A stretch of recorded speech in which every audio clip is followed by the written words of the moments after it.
faire ça à deux voix. Donc, je me présente d'abord, Robert Batigne, je suis responsable de production semences à la coopérative Arteris, donc semences et légumes avec entre autres la responsabilité légumes secs. Voilà, donc j'interviens là en termes de support technique de Christian Laguzou qui est producteur. Donc c'est moi qui prépare le diaporama, mais c'est lui qui va faire les commentaires, bien sûr. Simplement pour dire à Laurence Ranguero, je suis passé moi aussi à Charlemagne, mais 20 ans après, puisque j'étais là en 75 quand toi tu étais en 55, et voilà, donc comme quoi Charlemagne mène à tout, hein, voilà. Donc on y va. Bonjour, Laguzou, exploitant agricole sur une superficie de 130 hectares. Donc un assolement assez un peu compliqué. Alors je me suis lancé dans les pois chiches, lentilles, pois pour diverses raisons. Déjà, au point de vue la PAC. La PAC qui nous a obligés de faire 3 cultures.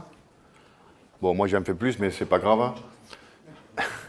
Après, souci surtout au point de vue... On peut avancer. Ouais, surtout des soucis au point de vue, donc j'ai bien dit PAC. Choix technique, déjà, quand vous faites, par exemple, avant, il y a 3 ou 4 ans en arrière, je faisais du colza, vous apportiez 200 unités d'azote, là vous faites des lentilles, c'est le contraire, là c'est les lentilles qui vous apportent de l'azote, déjà, donc premier bénéfice. Après on a un souci, bon, l'azote, premier bénéfice.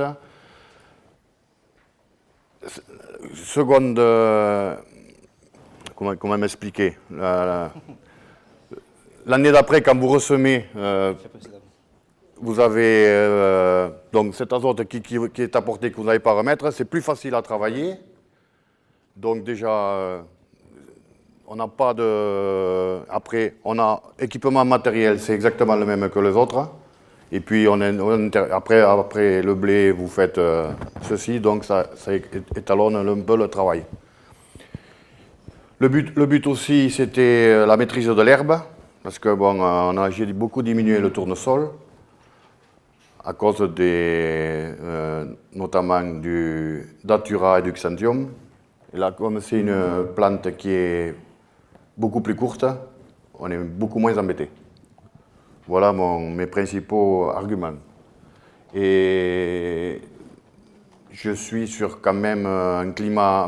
J'ai une partie de la campagne qui est en climat méditerranéen et l'autre partie en climat océanique.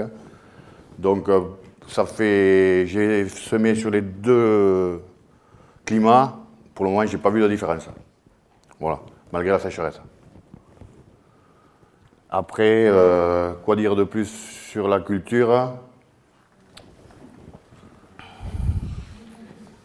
D'abord, pour dire simplement comment on intervient chez les nouveaux producteurs susceptibles d'être intéressés par ces productions, en général, ça se passe avec les discussions que l'on a au quotidien avec les techniciens. Voilà. Donc, sur les techniciens qui, en fonction du potentiel de l'exploitation, font une analyse pour essayer d'envisager certaines productions. Comme le disait Christian, la problématique majeure, c'est souvent l'équipement matériel dédié. Donc un producteur ne fait pas le choix d'une culture s'il sait qu'il faut qu'il investisse dans du matériel dédié pour des sommes importantes. On le voit et on en discutera tout à l'heure en production de haricots, où l'aspect mécanisation est coûteux. Sinon, après c'est toujours intéressant pour un producteur de trouver une autre culture innovante parce que les rapports avec la coopérative sont plus serrés et donc les techniques d'amélioration de production sur cette culture, qu'on le veuille ou pas, influent sur l'ensemble du travail, de la qualité du travail, sur les autres productions de l'exploitation. Voilà, donc c'est toujours intéressant pour un producteur de découvrir d'autres productions. Donc, M. Laguzou produit depuis 3 ans du pois chiche avec des résultats techniques corrects. L'an dernier, j'ai fait de la lentille semence. L'an passé, c'est de la lentille semence, donc que l'on produit pour nos producteurs dans le cadre de notre OP. Et donc, voilà, donc, que dire de plus? C'est-à-dire que notre problématique dans le développement de ces productions au plan général, c'est que des producteurs, on en trouve, on a des gens techniques et motivés.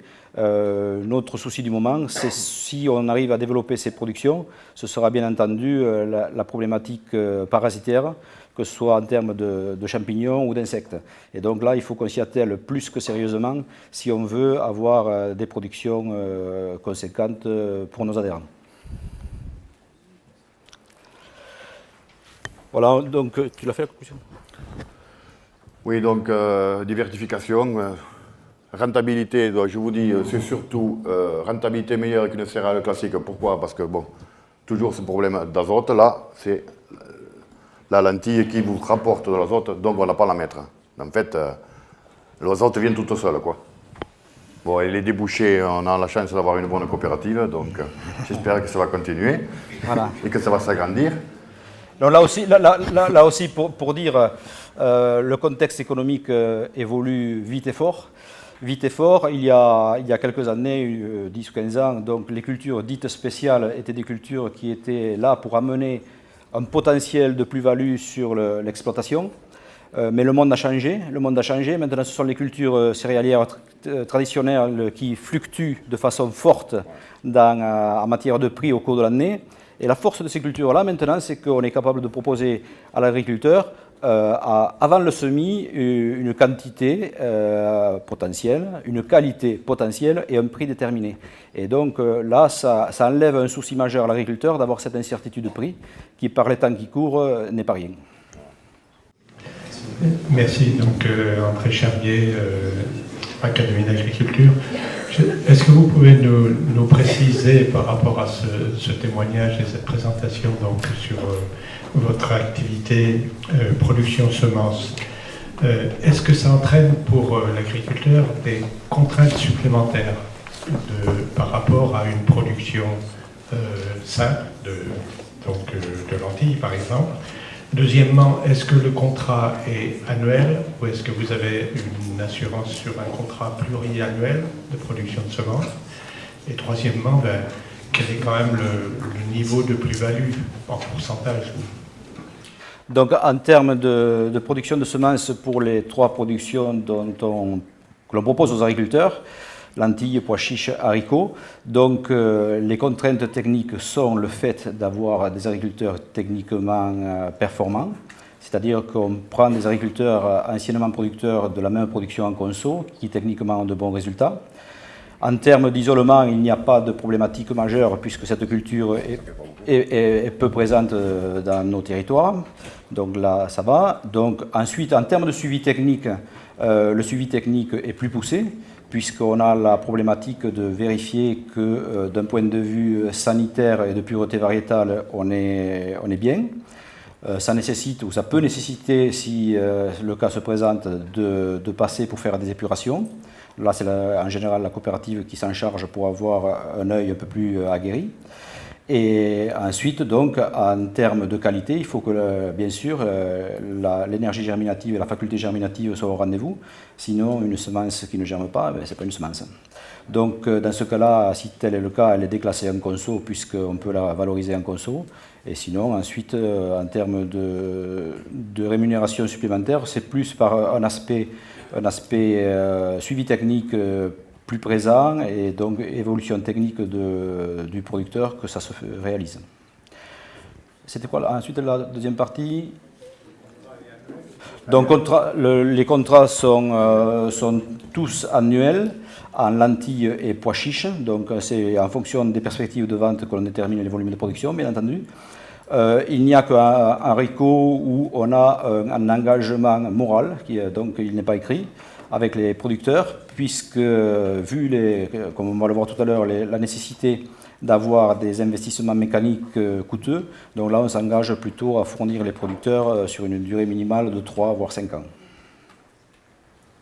Mais là, ce sont des équipements matériels collectifs, donc, qui sont portés par en général des CUMA. Et donc c'est la coopérative qui met à disposition ce matériel auprès de la CUMA. La CUMA fait son travail sur les adhérents de la CUMA. Merci. Une question. Oui, vous avez en partie répondu, puis en partie justifié un peu plus ma question. Là, vous parlez de matériel en climat pour les haricots, c'est ça que je pense. Ma question, c'était, j'ai entendu monsieur dire que vraiment c'était important pour lui qu'il puisse faire ça avec son matériel habituel. Et pour les lentilles, moi je croyais que la récolte des lentilles, c'était quand même pas Alors la lentille, c'est facile, et en particulier, si c'est pour faire de la semence, vraiment, on ouais, donc la lentille, donc, globalement, c'est une culture assez facile à mener pour un agriculteur technique. La difficulté, c'est la récolte. Ouais. La difficulté, c'est la récolte. Donc, notre problématique dans nos territoires, c'est que l'on a en général des moissonneuses batteuses trop grosses. Voilà. Donc, on recherche en général des coupes un peu plus petites. L'idéal serait de trouver des 2,60 m, mais ce n'est pas simple. Aujourd'hui, donc, on mène un travail de recherche sur des coupes comment dire, qui épousent les formes du terrain, soit de façon manuelle, ça existe depuis longtemps et c'est efficace, soit de plus en plus maintenant de façon électromécanique, qui ont des ballons de 15-20 cm et qui peuvent donc épouser à 10-15 cm près. Voilà. De toute façon, rien n'empêche la qualité de préparation du lit de semences et du semis pour avoir des sols plans, pour que ensuite la moissonneuse batteuse consomme le moins de terre possible, parce que la lentille, c'est petit, c'est court, c'est couché. Voilà, donc c'est pas simple. On y arrive et c'est là le savoir-faire du producteur. Oui, moi je coupe avec une moissonneuse de 5,20 m de large. Bon, je ramasse un peu de terre, mais bon, on s'adapte quoi. Il faut savoir si on veut faire de la lentille ou du blé dur. Les cailloux qu'on trouve dans les... Ça, c'est pas vrai, ça c'est un mensonge. De marque, il y a des cailloux, il n'y en a pas, parce qu'on passe à l'épierreur, on passe à la table symétrique, on passe au trieur optique. Globalement, on n'a pas de réclamation de la présence de cailloux. Mais je sais que pour toi, ce sera un facteur d'augmentation du poids, certes, mais non, il n'y en a pas. Bonjour, Hélène Marron, enseignant-chercheur à Montpellier-Supagroupe. Je voulais revenir sur la question de l'économie d'azote que vous avez présentée comme l'atout majeur pour introduire des légumineuses.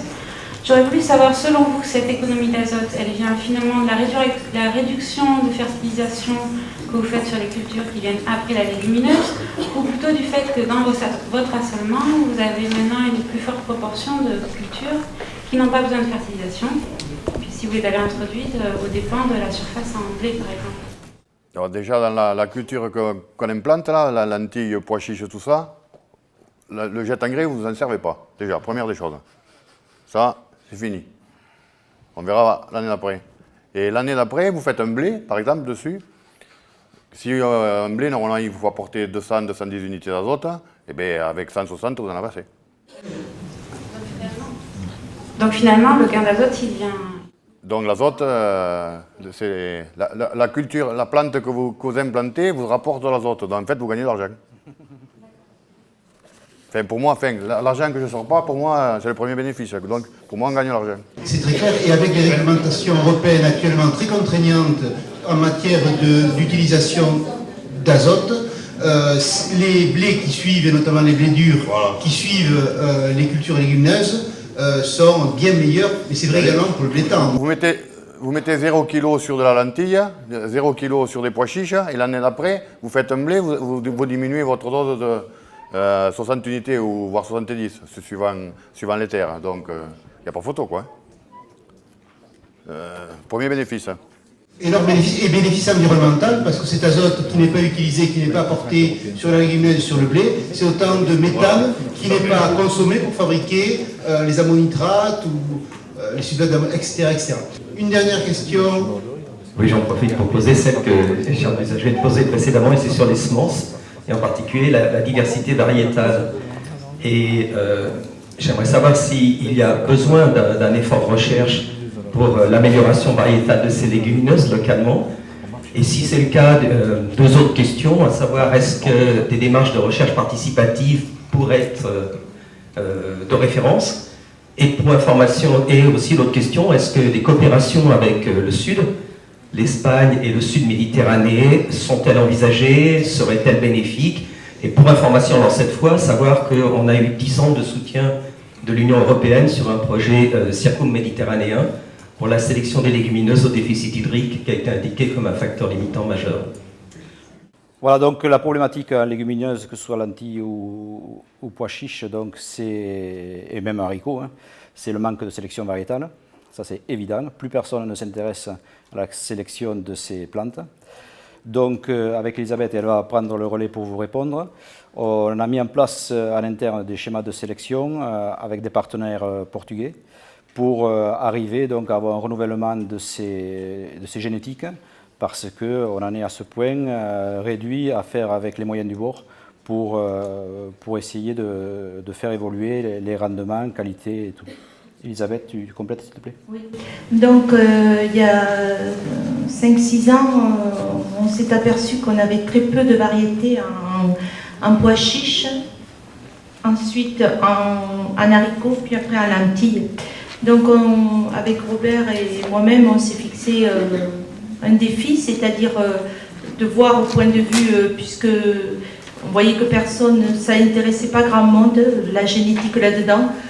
Donc j'ai pris ce problème à bras les mains et je me suis lancée.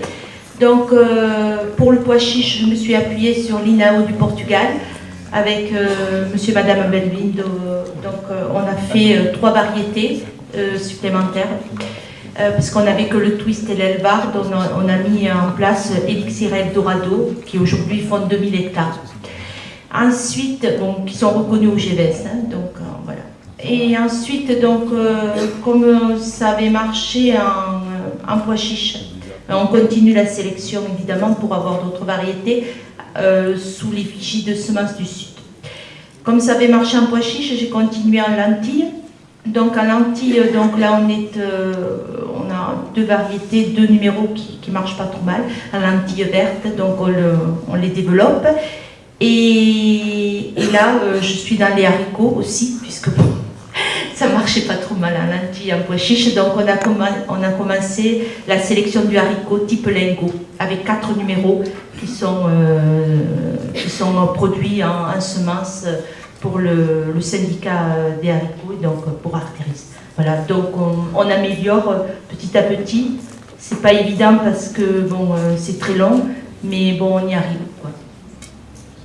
Merci. Avec une hausse de rendement, évidemment, pour l'agriculteur qui est du haricot, on est passé de 18-20 quintaux en brut à 37-38. Voilà.